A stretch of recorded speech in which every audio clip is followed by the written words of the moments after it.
صلى عليك الله يا خير الورى تعداد حبات الرمال وأكثرا صلى عليك الله ما غيث هما فوق السهول وبالجبال وبالقرى فوق السهول وبالجبال وبالقرى يا خير مبعوث بخير رسالة للناس يا خير الأنام وأطهرا نفدك بالأرواح وهي رخيصة ونحارب الغرب الدنيء الأغبرا. بسم الله الرحمن الرحيم. الحمد لله رب العالمين والصلاة والسلام على رسولنا محمد وعلى آله وصحبه أجمعين.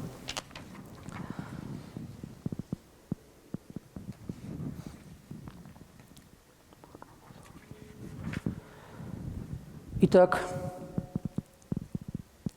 мы должны понимать, что любой запрет, то есть мы продолжаем говорить о рубубия, что любой запрет, то есть что-то сделать харамом, что-то сделать халялем, это относится к Всевышнему Аллаху Субхану ва Тааля.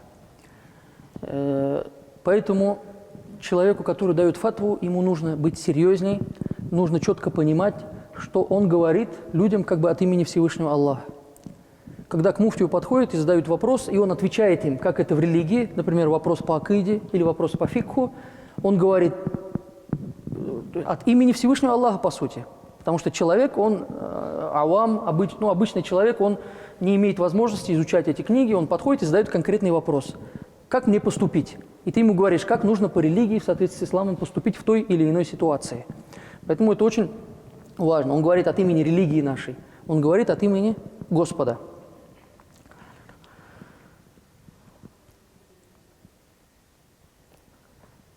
Итак, тот, кто уверовал, что поистине Всевышний Аллах, Он создал весь мир. Мы в это верим. И мы понимаем, что мы веруем в то, что кроме Аллаха Субхану ва Тааля ни у кого нет возможности тасарруфа, управления этим миром. Только Всевышний Аллах управляет всем этим миром. Но, например, человек верит, что Аллах создал, Аллах творец всего мира, но помимо него кто-то может еще управлять. То есть помимо Аллаха кто-то способен без его воли или против его воли может чем-то управлять, то мы понимаем, что таухид рубубия у этого человека не установился. То есть он не понимает, что такое рубубия. То есть когда мы говорим «наш Господь», мы не подразумеваем только смысл того, что Он нас создал. Почему? В Тахауи дальше мы с вами прочитаем. «Лаху ма'на рубубия ва ла марбуб». Он был уже раббом, был Господом, когда не было еще творений, не было тех, над кем управлять. Он уже был Господом.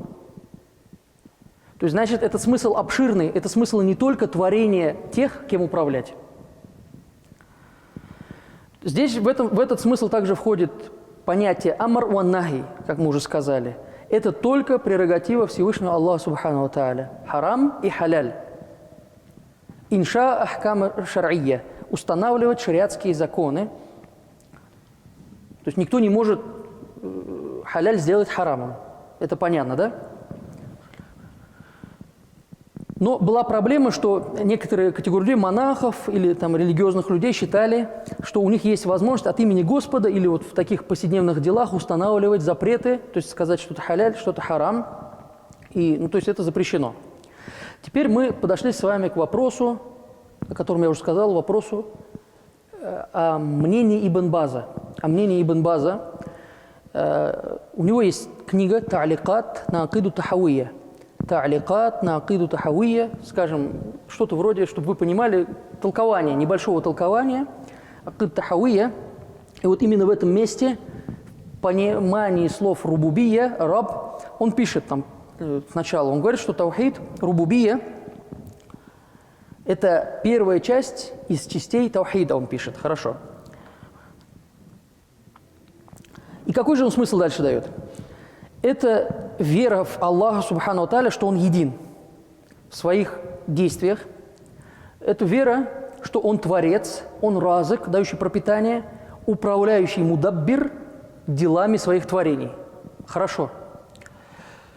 Тот, кто управляет в делах своих творений в этом мире, в этой дуне и в ахирате. И нет у него сотоварища. То есть до сюда все правильно, все прекрасно. То есть обратите внимание, да, он говорит, что тот, кто мудаббир, дает риск, тот, кто управляет этим миром, все прекрасно. И то есть я для чего подчеркиваю это, чтобы вы потом смогли сравнить с тем, что будет дальше. То есть приводятся аяты, понятно, да? Аллах Субхану Тааля говорит: Аллаху халику кулли шей. Аллах творец всех вещей. Аллах творец всего, все, что есть. Никто не может, кроме него, создать что-то. Проблем нет.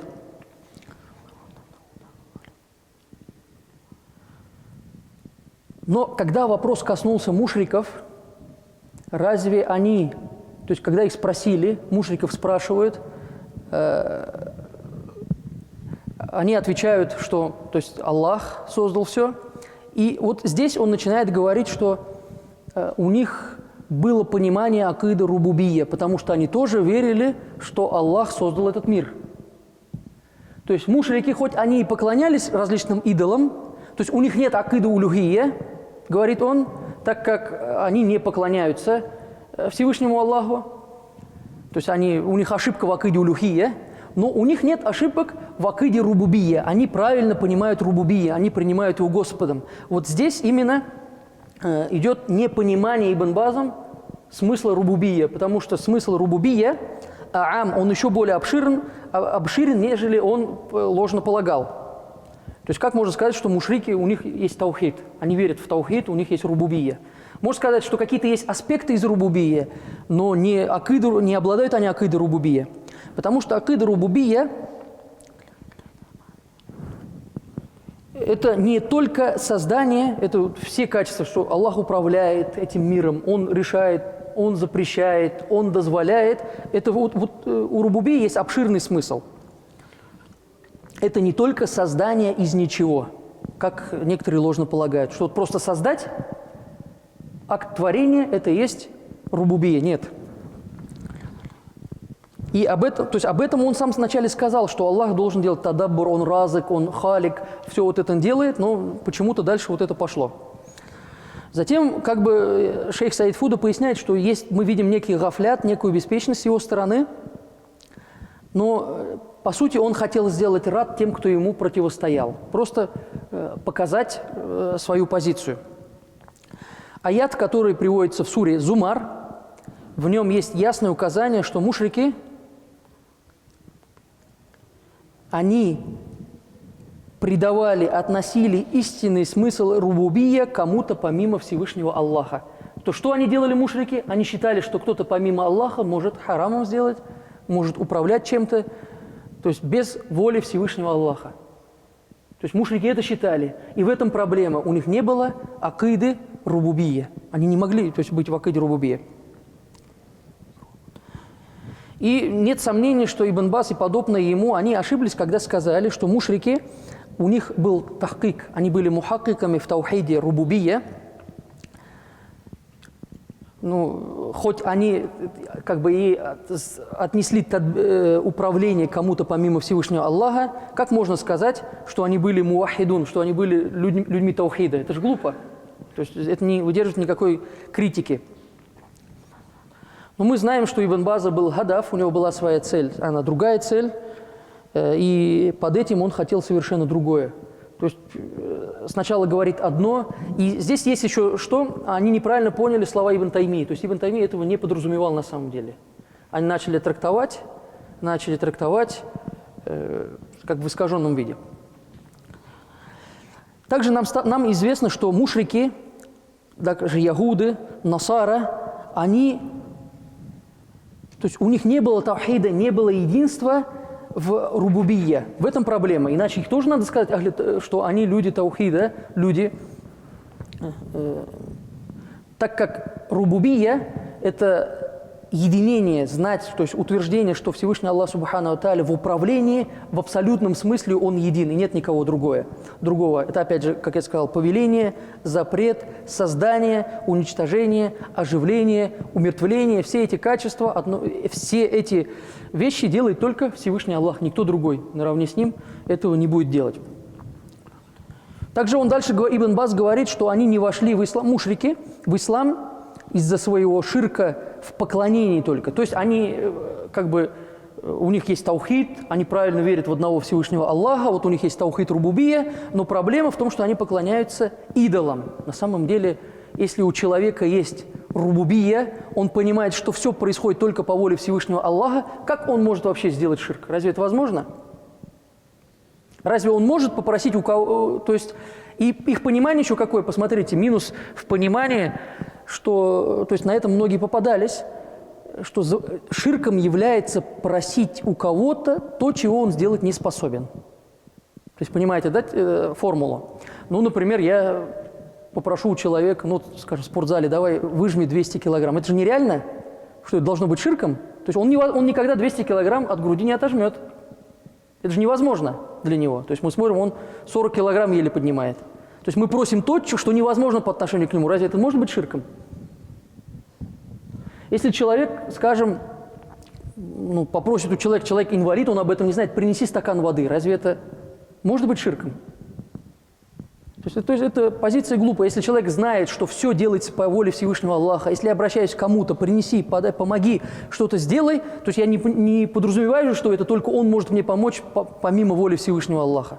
Он сможет мне подать что-то, помочь, это только по воле Всевышнего Аллаха. Если у меня нет проблем в рубубие, если я понимаю, что все от Аллаха, субхану ва тааля, что Он управляет всем, то есть мутлакан, абсолютно, то как человек может вообще впасть в ширк? Это невозможно, это мустахиль.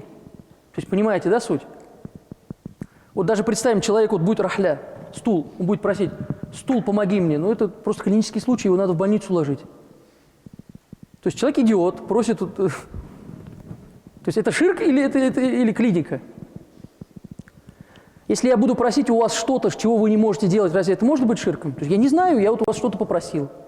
Подойди, помоги. Пошли, там, вот подними вот это. Я не могу, говоришь ты. То есть это не будет ширком. То есть нужно понимать, потому что нет проблем в рубубие. То есть важно, чтобы у нас... То есть улюхия, как они говорят, улюхия – это в поклонении, но человек не войдет никогда в ширк в поклонении. Порой бывает так, что вот видят, пошли навестить великого шейха, скажем, Марджани. Мы пошли к нему. И подняли руки у его могилы. Все сразу, то есть некоторые начинают суизан делать. Вот, наверное, они сидят, там обращаются к мертвым, не знаю, что делают. Ну, каковы проблемы, если человек понимает, что человек, который в могиле, он тоже нуждается во Всевышнем Аллахе, что даже шейхи любого пути тариката, они не могут сами по себе приблизить тебя к Всевышнему Аллаху, они могут быть причиной показать тебе путь. Это, скажем, вот тренер в любом спорте, он может тебе показать путь и сделать тебя таким, как он. Он стал чемпионом мира, и тебе указывает путь. Ты тоже можешь стать чемпионом мира, делай то, что я тебе скажу. И наставник тебе говорит, тахаджуд вставай, там джуз читай, вот это делай, он тебя воспитывает. Он, например, воспитал в себе качества, такие качества, как там, он убрал уджбу, самодовольство, убрал рия, такаббур. Вот эти вещи, он боролся с ними, очистил свое сердце, и теперь тебе показывает тебе путь, как нужно это все сделать. То есть в науке ахляк, в науке фикха тоже тебе должен быть наставник, в спорте должен быть наставник, в таджвиде должен быть наставник, в кираате, в любой науке должен быть наставник. Разве возможно напрямую? Коран. Бери Коран и читай. Просто книгу на арабском дать и не учить вас арабскому языку, вы до судного дня ее не прочтете. Потому что нужен устаз, который будет объяснять, что это такое. То есть обучит вас этому. То есть они ложно полагали, что мушрики, то есть у них было рубубия правильная, вот они знают, что Всевышний Аллах создал, то есть здесь ошибка в понимании рубубии. Хотя в начале книги он сам говорит, что рубубия, то есть как он говорит, рубубия – это то есть таухид. Что такое таухид? Вера, что Аллах, субхану ва тааля, в своих действиях, то есть един, да?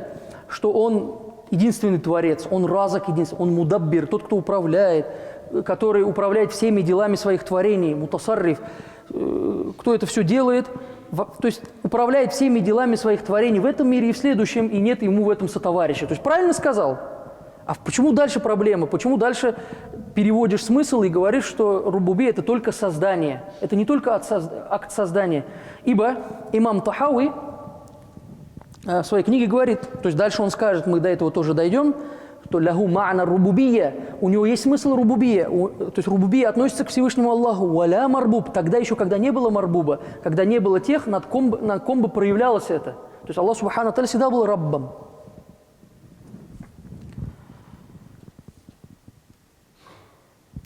То есть фаястахиль, говорит, невозможно, чтобы был человек муахидом в таухиде, рубубия, но мушриком в поклонении. Это невозможно, такого не бывает просто. Ну как это будет? Как человек, зная, что никто ничего не может сделать, кроме Всевышнего Аллаха, кроме его воли, но будет делать поклонение кому-либо помимо Аллаха? Потому что он не верит, что кто-то может сделать без воли Аллаха субхану. Как он может ему поклоняться? Разве это возможно? А если он делает какое-то действие, наверняка он это делает действие не ради поклонения, потому что он не верит, что можно кому-то поклоняться помимо Аллаха. То есть понимаете, да, ситуацию? То есть человек понимает, что Всевышний Аллах во всех своих делах, в качествах, Он един, только Он управляет всем этим миром, только по Его воле все это происходит. Вот это смысл рубубия. Он раб, настоящий Господь, и как он может кому-то прийти и поклоняться? Тогда тоже такой случай, когда вопрос имам Науави в своей книге, вы знаете, например, Рияду Салихин, там есть целая глава о целовании рук ученым, например, что если человек поцеловал руку ученому из-за знаний, это возвеличивание знаний, это не возвеличивание этого человека именно, что вот он поклоняется ему, он поцеловал ему руку. То есть раньше в других странах вы это можете часто увидеть, когда ученики учителю целуют руку из уважения к его знаниям, не ради богатства богатым людям, а ради знаний. То есть они любят эти знания, потому что этот человек объясняет им какие-то науки. То есть все нормально. Теперь выходят ребята и говорят, это, говорит, ширк, он там делает акт поклонения. Ну, субханаллах, жену до утра целует, это не ширк? Ради своего шахвата, ради своих страстей. А алима ради Аллаха субхану тааля он поцеловал, это должно быть ширком. То есть какова связь? Где логика? То есть одного махлюка, одного творения, свою жену он целует до утра, и это не будет ширком? Но поцелует алима ради знаний, ради любви к Всевышнему Аллаху. Говорится в Коране. Поистине возвеличивание символов ислама, то, что указывает на Аллаха, это только из-за богобоязненности в сердце. Человек любит Коран, любит Каабу, целует Каабу. Это же только из-за таква, только из-за богобоязненности его сердца. صلى عليك الله يا خير الورى